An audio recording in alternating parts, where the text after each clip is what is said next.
Hello students, welcome to bmsclasses.com। और ये आपके सिलेबस का जो सी पॉइंट है यानी मॉडर्न एनाटॉमी आधुनिक के हिसाब से, और अब जो आयुर्वेद है, इन दोनों को कंपैरेटिव। ये फर्स्ट पेपर का इंट्रोडक्शन, ये जो पॉइंट्स मैंने सारे लिखे हैं आपके सामने स्लाइड पे, ये सब हो चुके हैं और पिछली वीडियोस जो इनकी आ चुकी हैं, प्लीज़ वो वीडियो ज़रूर देखिए। तो शालक्य का ए और बी पोर्शन हो गए जिसमें इतिहास बचा हुआ है, और नेत्र क्रिया शारीरा, ये 2 पॉइंट बताने हैं, बाकी हो चुका है। तो शुरू करते हैं स्लाइड को। तो आई एनाटॉमी नेत्र रचना आधुनिक रचना के तुलनात्मक के हिसाब से हम कुछ सुश्रुत के भी पॉइंट्स यहाँ पे देखेंगे। पहले हम यहाँ देखते हैं कि आधुनिक जो शरीर रचना में शास्त्र में नेत्र का हिस्सा है उसे 2 भागों में कर दिया गया। पहला अंग, दूसरा उपांग। अंग ऑर्गेन और उपांग अपेंडेज। अब हम आगे की स्लाइड में अंग और उपांग दोनों को सही से पॉइंट टू पॉइंट देखेंगे। तो अब देखो, ये जो स्ट्रक्चर आपको सामने स्लाइड में है, इस स्ट्रक्चर में आप हमेशा जो है देखते हो कि कोराइड, स्क्लेरा, कॉर्निया, रेटिना, ये रटा हुआ होता है, ठीक है, आइरिस, पिपल, लेंस। तो इसे कोई बताने की यहाँ पे जरूरत नहीं, ये स्ट्रक्चर एज अ सपोर्टिव होता है, एग्ज़ाम में मेंशन करना होता है। तो यहाँ पे क्वेश्चन आंसर के अकॉर्डिंग, सिलेबस के अकॉर्डिंग चल रहा है, इसलिए ज़रूर दिमाग में रखना ये स्ट्रक्चर। अब हम नेत्र अंग को देखेंगे। तो नेत्र अंग में नेत्र गोलक, धमनी, शिराएँ, रसवाहिनियाँ, वाससूत्र और नेत्र चालक मांसपेशियाँ यानी ऑकुलर मसल्स, नेत्र श्लेष्मा आवरण यानी कंजक्टाइवा, ये 4 हिस्से अंग में लिए गए। आई बॉल इसका मेन पार्ट है, बाकी आप सब देख रहे हो, ठीक है। तो जब नेत्र चालक मांसपेशियों को अलग से तो एक एक करके डिफाइन करेंगे। इस स्लाइड में हम नेत्र गोलक पे बात करेंगे। अब उपांग देखो, तो अंग देखा, उपांग में हम 4 हिस्से देखें तो आईलिड, आईब्रो, आशुजनक पिंड और चौथा पॉइंट है नेत्र गुहा यानी ऑर्बिट। ये उपांग होते हैं, ठीक है। तो जो आशुजनक पिंड है उन्हें अलग से lacrimal gland, lacrimal duct, puncta, lacrimalis, canaliculi और lacrimal sac last nasal duct में। तो नासागत अनुवाहिका, आशय, अशुवाहक नालिका, अशुद्वार, अशु प्रणालिका और अशु ग्रंथियाँ, ठीक है, यहाँ पे ग्रंथियाँ हैं, ठीक। तो ये कंपैरेटिव है, सिर्फ नाम का यानी भाषा का अंतर है, लेकिन जो प्रश्न 2000 साल पहले हुई वही आज हम मॉडर्न में ही भी देख रहे हैं, ठीक है। तो हमारे आचार्यों ने पहले भी ये पूरा डिफाइन कर रखा था शास्त्रों में। तो अब हम बात करेंगे पूरा डिस्क्रिप्शन से नेत्र गोलक। तो नेत्र गोलक को मुख्य भागों में बांटा गया। हम देखेंगे नेत्र गोलक को। तो देखो, नेत्र गोलक ये है। नेत्र गोलक में ये मुख्य पार्ट्स होते हैं, ठीक।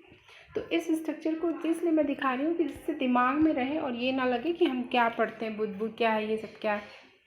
तो कॉर्निया को शुक्ल मंडल, स्क्लेरा को नेत्र बाहुपटल, ये दोनों आउटर पार्ट हो गए, ठीक है। उसके बाद तारामंडल, आइरिश, सिलेरी बॉडी और कोराइड, ये आपका हो जाता है इनर पार्ट, ठीक है। आइरिस, सिलेरी बॉडी और कोराइड, तो नेत्र मंडल पटल और तंतु समूह। लास्ट इनर पार्ट में जो होता है वो रेटिना होता है, यानी नेत्र दर्पण या दृष्टि वितान। आगे चलते हैं तो हम देखते हैं anterior chamber, posterior chamber, crystalline lens capsule, vitreous humour, optic nerve और ऑप्टिक डिश।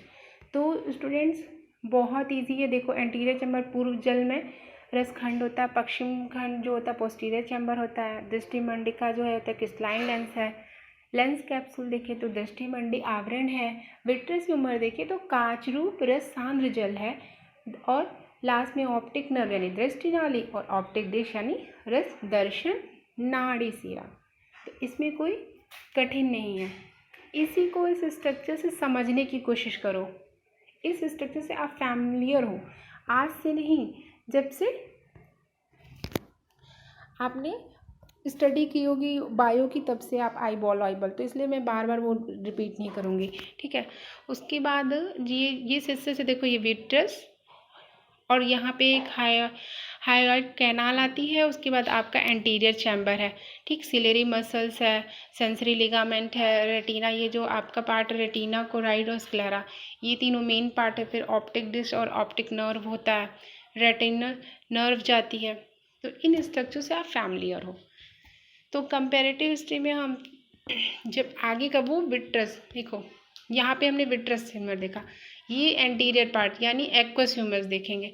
यहाँ पे हम जब suspensory ligament, lens, cornea, iris, people, anterior cavity में यहाँ पे आपका होगा, और इसी पे दोनों चैम्बर्स होंगे, लिगामेंट्स होंगे। तो इतनी बार ये नाम ले लेते हैं हम लोग कि रट जाता है। लास्ट सबसे पॉइंट है, देखो लास्ट पॉइंट है स्लाइड का। देखो कम टाइम में सब कुछ डिस्क्राइब कर देना होता है, एग्जाम की पॉइंट ऑफ व्यू से सिलेबस के अकॉर्डिंग चलना, ये एज अ आंसर है। तो सुश्रुत संहिता के अनुसार अक्षी गोलक यानी आई बॉल को अंग पृष्ठ के जो आपका अंगूठा होता है, यानी जिसकी आँख उसी के अंगूठे की मध्य भाग के प्रमाण से हम देखेंगे तो उसी के व्यास के बराबर माना जाता है गोला, और आयाम विस्तार यानी उसकी लंबाई चौड़ाई जो थी 2.5 अंगुल लंबा 2.5 अंगुल चौड़ा माना जाता है। ठीक है, जो नेत्र गोलक दिखने में हो तो सुवृत्त यानी एक बिल्कुल गोल होता है, ठीक, जो भी दिखाया देखो हम लोगों ने स्ट्रक्चर में कि बिल्कुल गोल होता है, और गौ के स्तन के समान ये संरचना होती है। ये तुलनात्मक यहाँ किया गया है कि गौ के स्तन के आकार की ये नेत्र गोलक की संरचना है। ठीक है, तो स्टूडेंट्स बहुत शॉर्ट में ये बहुत प्यारा आंसर लिखा गया है। ठीक, इसमें अब आप पंचमहाभूतों को अगर दिखाओगे तो पृथ्वी आदि जितने सर पंच महाभूत है, तो नेत्र गोलक का जो पृथ्वी पार्ट है, देखें मांसल पार्ट वो पृथ्वी पार्ट है। ठीक है, अग्नि पार्ट यानी जो पितृरूपी रक्त भाग है, जल देखेंगे तो नेत्रगत का जो श्वेत भाग होता है यानी एक्वस ह्यूमर कर सकते हो। आकाश अगर देखोगे तो अशुभ मार्ग जो है वो आकाश तत्व की उत्पत्ति मानी गई है। तो बहुत सिंपल है, कंपेयर है, तो इसे याद करने में कोई दिक्कत नहीं। ठीक, तो ये सारी स्लाइड में हमने नेत्र गोलक देख लिया।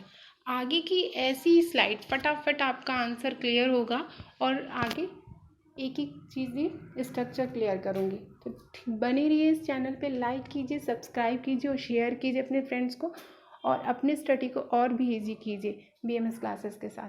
ठीक है, थैंक यू फॉर वॉचिंग।